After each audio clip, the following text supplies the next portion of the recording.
বিভাগীয় কমিশনার খুলনা এবং প্রশাসক খুলনা সিটি কর্পোরেশন হিসেবে দায়িত্ব গ্রহণ করি।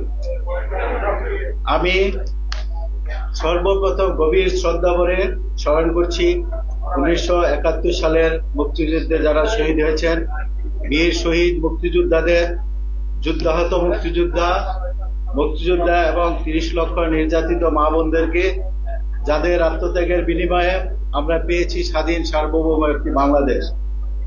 আমি শ্রদ্ধা ভরে স্মরণ করছি জুলাই ছাত্র জনতার আন্দোলনে যারা শহীদ হয়েছেন, যাদের আহত হয়েছেন এবং এখনো চিকিৎসাধীন আছেন, এবং যাদের আত্মত্যাগের বিনিময়ে আমরা পেয়েছি নতুন এক বাংলাদেশ।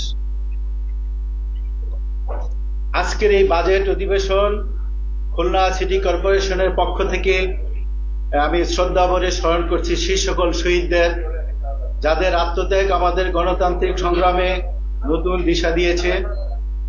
গভীর শ্রদ্ধা জানাই তাদের প্রতি, যারা তাদের জীবন উৎসর্গ করে আমাদের অধিকার প্রতিষ্ঠার পথ সুগম করেছে। কৃতজ্ঞ চিত্তে স্মরণ করছি ছাত্র জনতার সেই অমর সন্তানদের, যাদের আত্মত্যাগ যাদের ইতিহাসে চির জ্বলন্ত প্রদীপ হয়ে থাকবে।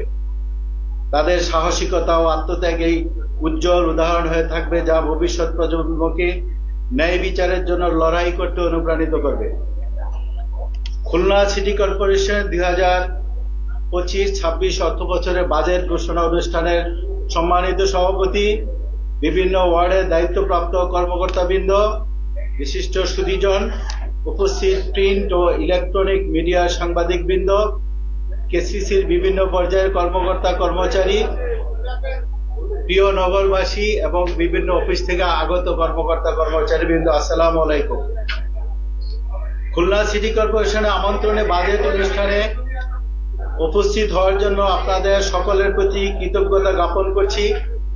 আমি খুলনায় যোগদানের পর খুলনাবাসীর সুখ দুঃখের সাথী হয়ে খুলনা মহানগরীকে একটি উন্নত, পরিচ্ছন্ন, শান্তি ও স্বস্তির নগরী হিসেবে গড়ে তোলার জন্য খুলনার সিটি কর্পোরেশনের কর্মকর্তা কর্মচারীদের সাথে নিয়ে এবং আপনাদের সুধী সমাজ, সাংবাদিকবৃন্দ এবং সাধারণ জনগণকে পাশে নিয়ে আমরা প্রচেষ্টা চালিয়ে যাচ্ছি।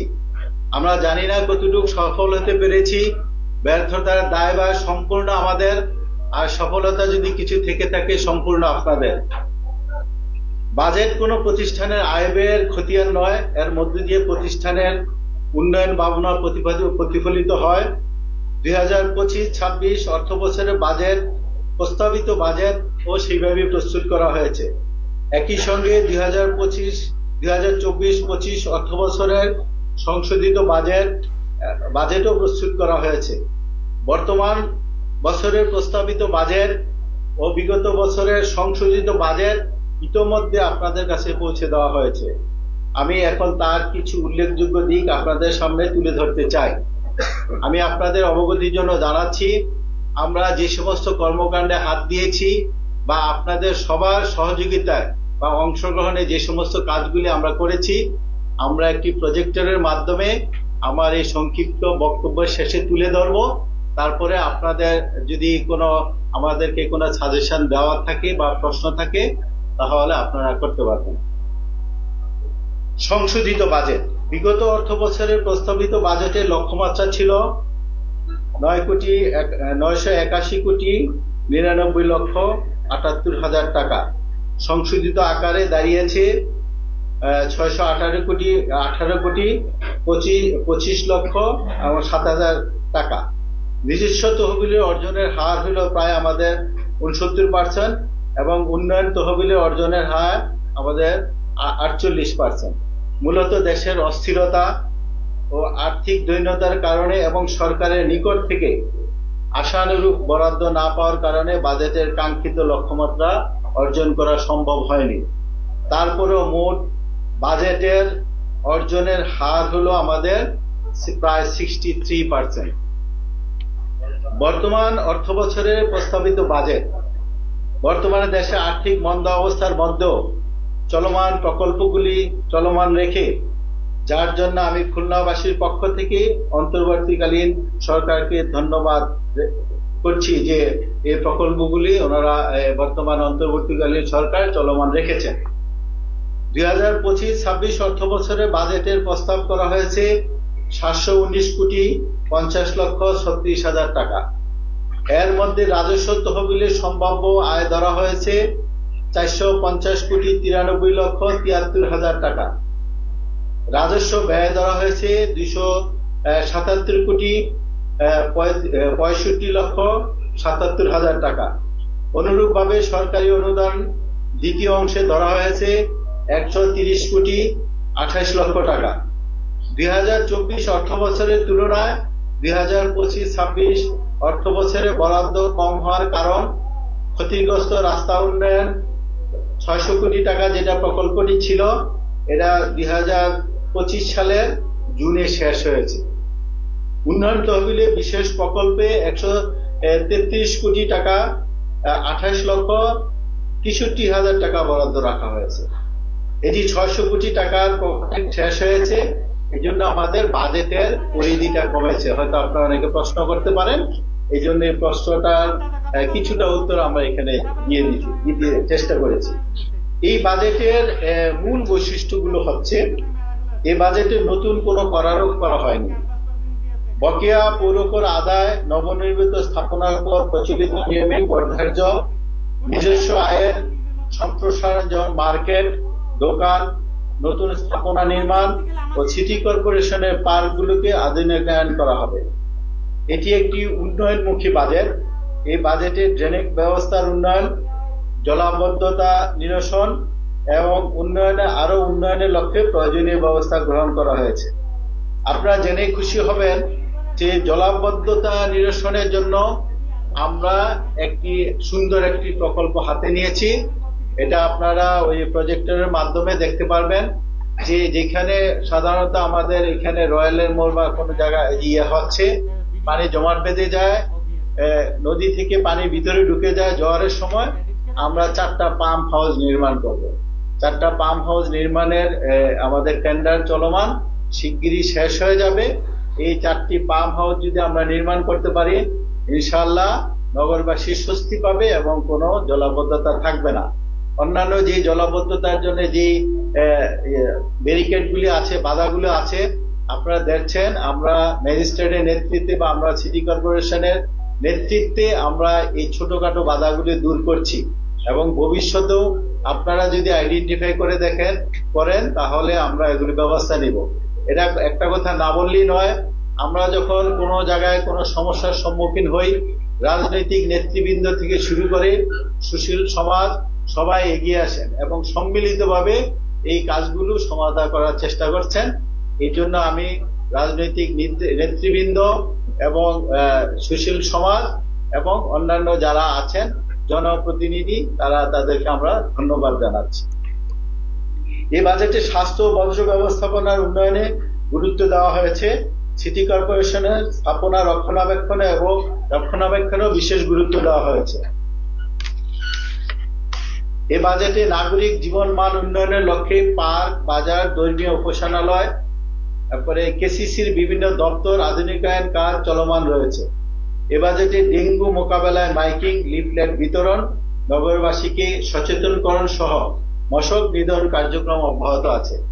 আপনারা জানেন, আমি সাধারণত বিগত সময়ের কোনো খারাপ জিনিসগুলি তুলে ধরি না, কিন্তু আপনাদের প্রিন্ট ও ইলেকট্রনিক মিডিয়ার কল্যাণে আমরা যেহেতু অনেক কিছু জানতে পারি, বুঝতে পারি এবং শিখেছিও, শিখার তো শেষ নাই।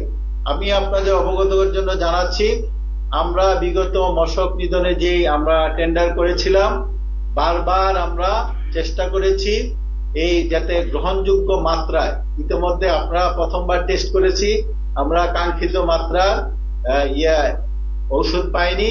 দ্বিতীয়বার আমরা টেস্ট করেছি, ওইখানে ভালো ফলাফল এসেছে। সর্বোপরি আমরা সমস্ত ড্রামগুলো আমরা পরীক্ষা নিরীক্ষা করার পরে, এখানে সাংবাদিক বৃন্দ থাকেন, রাজনৈতিক নেতৃবৃন্দ থাকেন এবং সুশীল সমাজের প্রতিনিধিদের উপস্থিতিতে এগুলি যখন গ্রহণযোগ্য মাত্রায় আসবে, তখনই আমরা ড্রেনেজ বা বিভিন্ন জায়গায় এগুলি প্রয়োগ করব।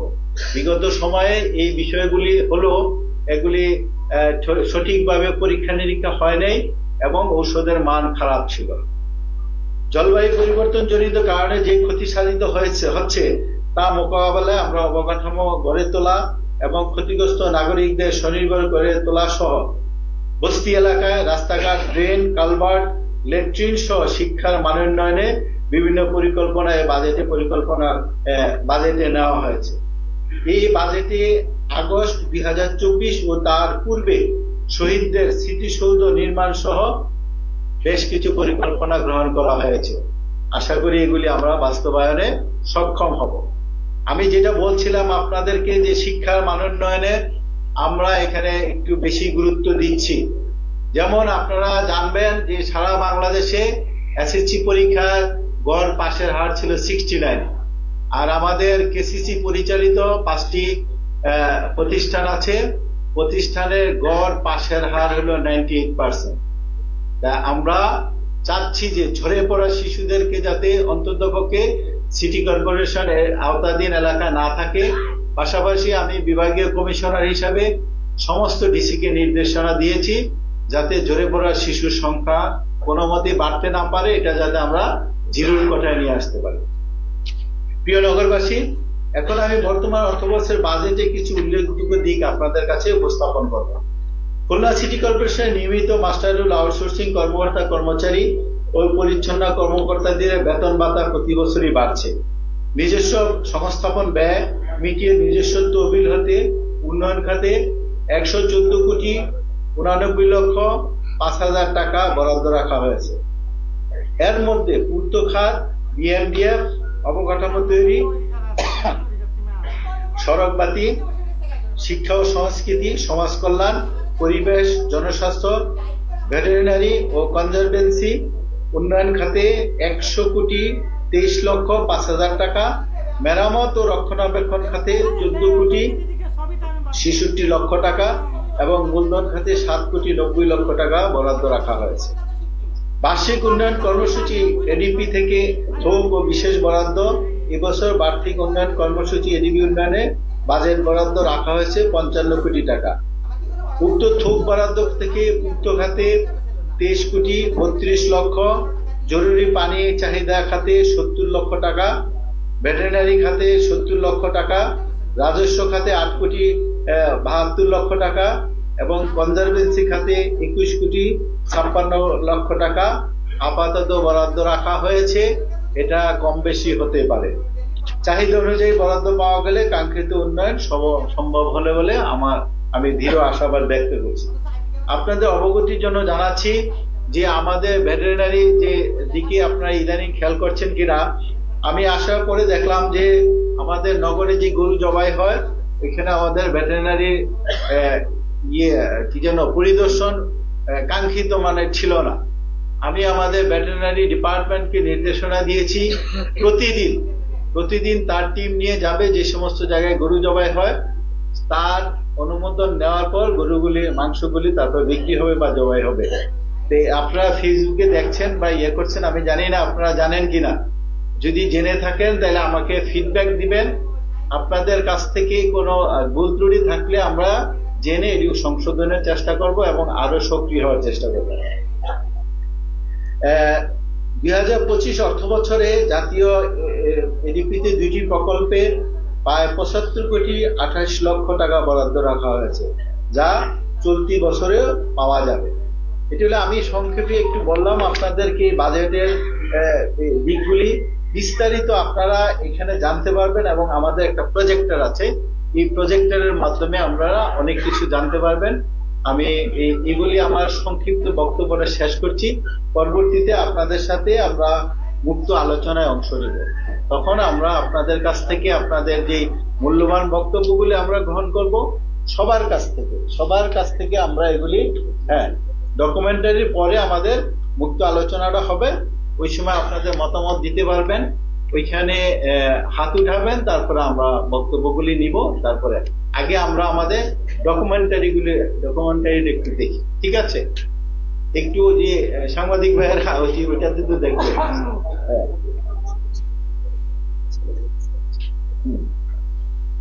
আর এখানে যারা আমি বলেছি যে যারা রাজনৈতিক নেতৃবৃন্দ যারা এসেছেন তাদেরকে শুভেচ্ছা জানাচ্ছি, প্রিন্ট ইলেকট্রনিক মিডিয়া যারা আছেন শুভেচ্ছা জানাচ্ছি, সুধীবৃন্দকে শুভেচ্ছা জানাচ্ছি এবং সাধারণ জনগণ যারা আসছেন তাদেরকেও শুভেচ্ছা জানাচ্ছি এখানে আমাদের বাজেট অধিবেশনে হাজির হওয়ার জন্য।